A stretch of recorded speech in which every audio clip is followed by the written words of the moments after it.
Ki MLA kami Mekhlia Trinamool Congress haka apndu naitung Arjat Fuar klaplang ngejingki Habar Parliament New Delhi halor kimat baikran ba perung ktien Khasi Garo haka khyrnit bapra kerti sencar keri ba kejing persya ya memorandum of understanding MOU penbit put habdeng sarkar Mekhlia bat ka sarkar Assam unong yalam kaliang persya yang daba thawan ke jela Dr. Mukul Sangma ringkat ba Presiden kami Mekhlia Pradesh Trinamool Congress MPTC ba Charles Pungro ki MLA Bakentup yu ba George Billing do uzinit sangma lemgi MP All India Trinamool Congress yu lawan badi simata hakan kejing ki kinong yalam gilara ki plakar rengkat kejing tho persya yak sarkar halor gimat yakran kaput baru Dr. Mukul Sangma ulaong bang MOU penbit put kabalai soy kadai kabalong persya ya kejing sngo pu kipat ba kejala Mekhlia ula dawa yak sarkar India kadai ban pendu ya katai ka MOU penbit put Hendrai nalor kini kimat kajing dawa penrekam ya ka inline permit ka batmu ban khang ya kajing wanrung kertap jibar jala kabala menjeru da ka yang darbar thawan ke jala Mekhlia kamsyam lami satya na kini kinong yalam hakati ka jinglet yakhi. Now you understand that the aspirations of the people and again the overall vibrant diversity that we have as a nation revolves around the aspirations of our people to preserve and protect our identity, which revolves around also our language. Now there has been a persistent demand from the people of Meghalaya for inclusion of Garo and Khasi language in 8th schedule of the Constitution of India. Now, having done all the necessary due diligence to qualify for inclusion in the 8th schedule of the Constitution of India, we do not understand the reason why there should be further delay for the government of India to take action on this and complete this whole process for inclusion of this Garo and Khasi language in 8th schedule. This is inconsistent with the aspirations of our people, particularly the youth.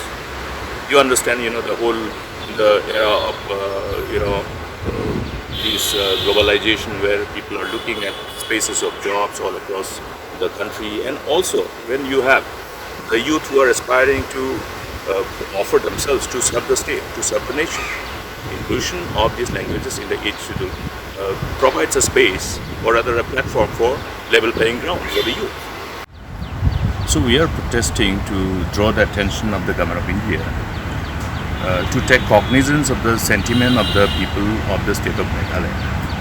in respect to the agreement which has been signed between the two state governments, that means the government of Meghalaya and Assam, to resolve the long-pending interstate border area dispute. Well, you are aware that there has been areas of difference between the two states along the interstate border. Now, any agreement that is being worked out to arrive at the solution must be acceptable to all the people,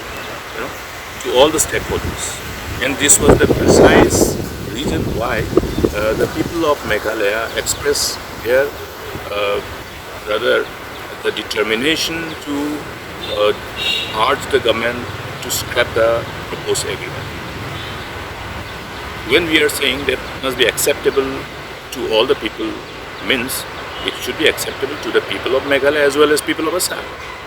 Here in the instant case, what has happened is that the areas which forms an integral part of our Khasi states and the areas where our people have stayed, lived for time immemorial, are being pushed to Assam by this proposed agreement. Or rather, the agreement which has already been signed between Assam and Meghalaya government, and which is pending with the government of India for amendment of the Northeastern Reorganization Act. Now, therefore, if these particular sentiments are perceived to be falling on deaf ears, people have reason to feel that the government of the day is insensitive to the sentiments of the people and are anti-people. That's why this unacceptable border pact between Assam and Meghalaya government must be scrapped.